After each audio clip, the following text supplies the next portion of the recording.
So last week I gave you that truth bomb, something to think about, that nobody's coming to sort the stuff out for you. You have to do it for yourself.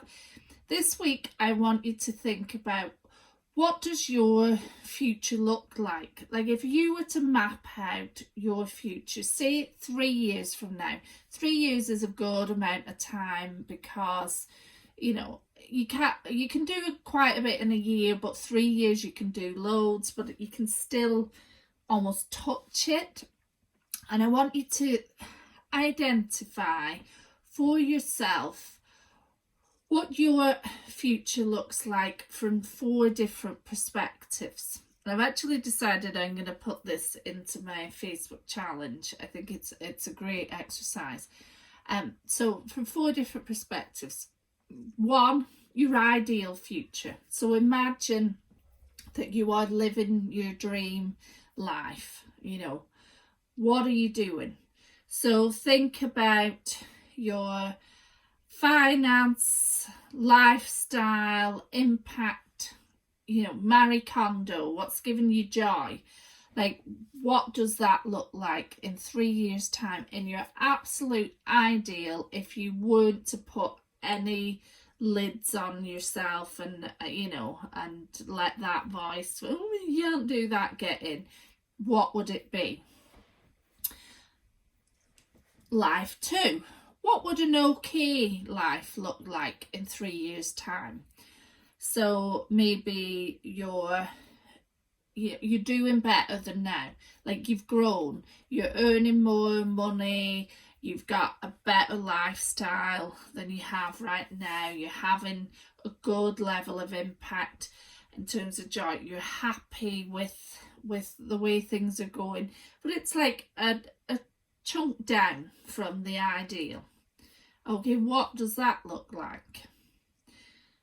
Then have a think about, what does poor look like? What would a poor future life be for you? And I don't mean just financially, but obviously, so it's where things have got worse than where they are today.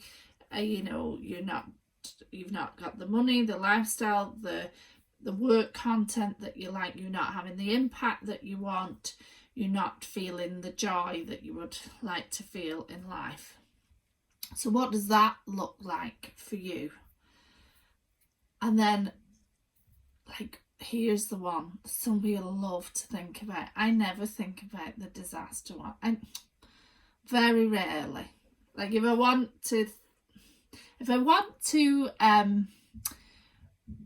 identify what my deepest fear would be, I sometimes go to the disaster one and think, okay, could I cope with that if that happened? But let's think about 3 years' time, disaster has hit.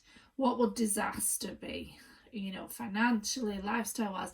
And lifestyle and stuff, I'm not just talking about having the house and the holidays and the car, but I'm also talking about things like work-life balance. I'm talking about relationships. I'm talking about connection with people. There's a lot to lifestyle. So, what does that mean for you? And then look at those 4 possible outcomes and go, right, what am I going for here? Like, am I gonna stay as I am? And if I am, which one of those 4 am I heading for? Am I gonna go a little bit in? If so, where will I get to? Am I going all in? And what does that look like? And so look at these possible pathways ahead of you. And it can be really useful. So you've put your 4 on a piece of paper, and your outcome in 3 years. Put a line down for each year. So year 1, year 2, year 3. What do I need to be doing to achieve that outcome at each of those periods in time? So by the end of year 1, what would that look like? What would I be doing? End of year 2, what's that look like? What am I doing? Year 3, I'm there.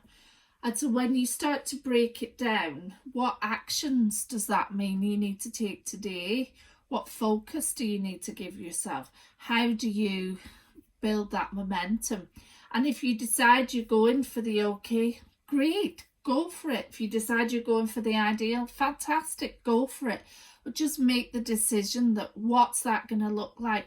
And also, you know, what sacrifice might that involve?